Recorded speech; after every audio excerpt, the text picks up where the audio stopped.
Oi, galera! Aqui quem fala é a Heloísa e eu e a minha amiga Ana Carolina vamos te auxiliar nesse escape. É isso mesmo, gente. Aqui vamos falar de assuntos importantes, fazer uma dinâmica e refletir um pouco sobre o assunto. O assunto de hoje não é tão legal, mas vai agregar muito para você, estudante. Então, bora para mais um vídeo!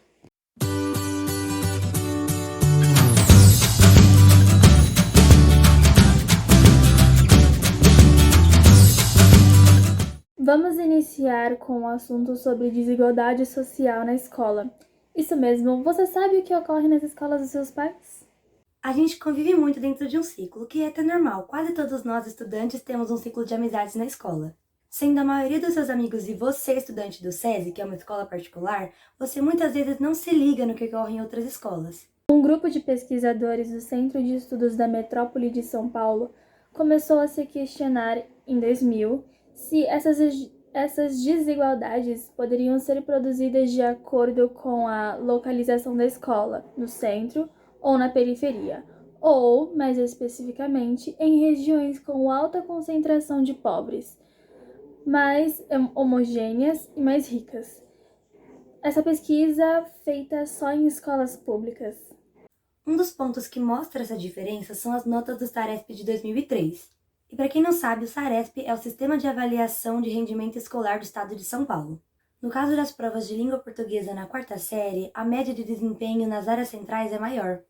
Mas o que influenciou esse desempenho? Foram observados dois indicadores que influenciam as crianças: infraestrutura e serviços associados ao ensino médio, como merenda escolar, transporte, uniforme, biblioteca, computadores e o tempo de permanência na escola. Quanto aos servidores, percebeu-se que, tanto no centro como na periferia em geral, os alunos têm acesso a eles. Os benefícios estão mais condicionados ao fato de a escola ser municipal ou estadual. Já quando se olha para o tempo da permanência, as escolas da periferia, em média, apresentam mais turnos e crianças chegam a ficar menos de 4 horas no local. Agora vamos para um fator interessante. Através de uma pesquisa, foi observado que há uma frequência muito maior de professores substitutos e temporários nas escolas da periferia, mostrando o mecanismo do concurso público, que, de acordo com o pesquisador, é um projeto justo, democrático e meritocrático. Os melhores classificados escolhem a sua escola da preferência. E, além disso, os contratados podem pedir remoção depois de um ano. Muitas escolas das áreas periféricas acabam recebendo professores com menos qualificações, que foram piores nesses concursos, e com menos experiência. E com uma rotatividade tão grande de profissionais, incluindo diretores, coordenadores e supervisores, como construir um projeto pedagógico consistente? Outro depoimento relevante que colheram foi os episódios de preconceito contra crianças pobres e negras. Os autores do artigo educacional da periferia de São Paulo dizem que os alunos negros e pobres que moram em periferias ou em favelas, ao entrarem no sistema educacional, já parecem estar destinados a terem um baixo desempenho. E de nada vai adiantar culpar somente o professor. O mais importante seria pensar em políticas que o preparem para lidar com crianças de outras origens sociais. Essa discussão aponta para a importância e a responsabilidade das políticas educacionais que, em conjunto com outras políticas sociais, precisam incorporar este olhar sobre a desigualdade no momento da formulação. Por exemplo, há evidências de que a repetição do ano escolar penaliza mais injustamente os mais pobres. Importante lembrar que o combate à desigualdade na educação não deve acontecer nivelando todos por baixo, que é o que chamamos de efeito Robin Hood. Ocorre quando uma ação tem como resultado favorecer os menos privilegiados, retirando benefícios dos mais privilegiados. Eficácia e qualidade precisam ser perseguidas juntas. Escolas devem buscar a melhoria do desempenho de todos os seus alunos e, ao mesmo tempo, buscar reduzir a diferença entre os alunos de grupos sociais distintos. Muitos de vocês que estão aqui assistindo estão no ensino médio e já devem estar pensando no que vai fazer depois da escola. Provavelmente o seu salário é importante para a sua decisão, não? Você sabe que seu salário está totalmente ligado onde estudou, suas notas e todo o seu desenvolvimento escolar? Pois é, aqui no Brasil, o grau de educação de uma pessoa tem relação com a renda. Quanto maior o nível educacional da pessoa, maior a sua remuneração. E isso leva muitos jovens a desejarem ingressar no ensino superior. Mas ingressar no ensino superior não é tão simples assim. Não é difícil só apenas pela concorrência na seleção, mas também pela desigualdade educacional. Essa desigualdade pode ser percebida no começo da escolarização ou até antes. Estudos mostram que existem diferenças desde os primeiros anos de uma criança. O número de palavras que ela conhece depende do nível socioeconômico da família. Isso mostra a importância de políticas públicas que foquem na primeira infância, que é de 0 a 6 anos. Lembra aquele artigo que falamos um pouco antes? O artigo Educação na Periferia de São Paulo? Aquele que o aluno negro pobre que mora em favela já está destinado a ter um baixo desempenho ao entrar no sistema escolar. Esse mesmo! Como falamos da educação associada à renda, vamos juntar com o assunto da desigualdade racial. Segundo a Política Nacional de Saúde Integral da População Negra de 2015, a renda média das pessoas pretas e pardas equivale a apenas 59,2% da renda média das pessoas brancas. E, além disso, de acordo com o Fórum Brasileiro de Segurança Pública, para cada negro assassinado no Brasil, 2,7 negros são vítimas de homicídio. A situação no mercado de trabalho, a renda, as condições de moradia são desiguais no país conforme a cor de pele do brasileiro. Os dados mostram que pessoas pretas e pardas têm taxas de desocupação e informalidade maior que a das pessoas brancas. Também estão mais presentes nas faixas de pobreza e extrema pobreza, e moram com maior frequência em domicílios com algum tipo de inadequação. Lembra que falamos sobre os locais que ficam as escolas? Que influencia na formação educacional e na qualidade de ensino da criança? Dá para entender melhor esse contexto agora? Peraí, Ana, que recebi aqui no meu ponto que temos que falar agora a senha para eles. Verdade, mas isso não significa que você que está assistindo pode sair do vídeo, hein? A gente vai dar mais dicas para os próximos desafios, então fica ligado. A senha é escolaridade. Anota aí, tá? Agora que você sabe a senha, a gente pode continuar.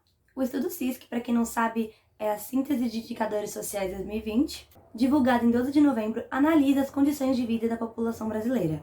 Um dos principais indicadores do mercado de trabalho, a taxa de desocupação foi de 9,3 para brancos e 13,6 para pretos ou pardos em 2019. Entre pessoas ocupadas, o percentual de pessoas pretas e pardas chegou a 47,4% em ocupações informais, enquanto o percentual de trabalhadores brancos foi de 34,5%.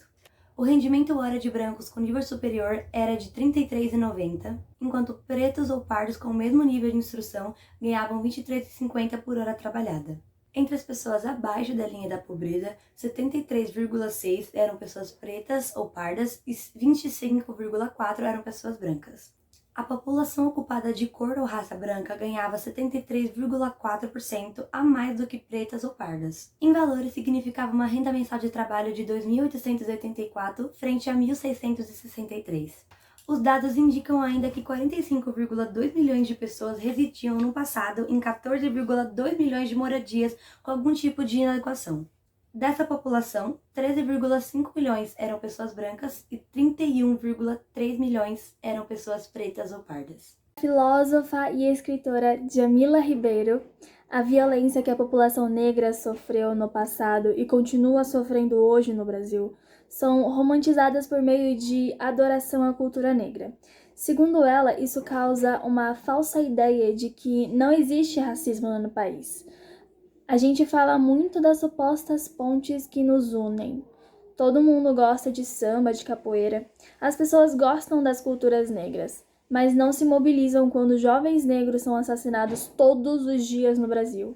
É esse cinismo que ainda tentamos romantizar ou colocar que somos uma sociedade muito cordial, que estamos muito felizes e nos tratamos bem, disse em 18 de junho em entrevista ao Poder em Foco.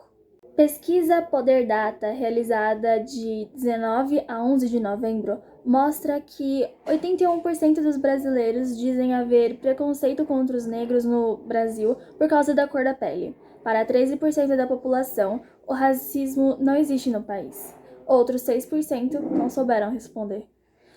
Além da percepção sobre a existência do racismo no Brasil, o Poder Data faz a seguinte pergunta aos entrevistados.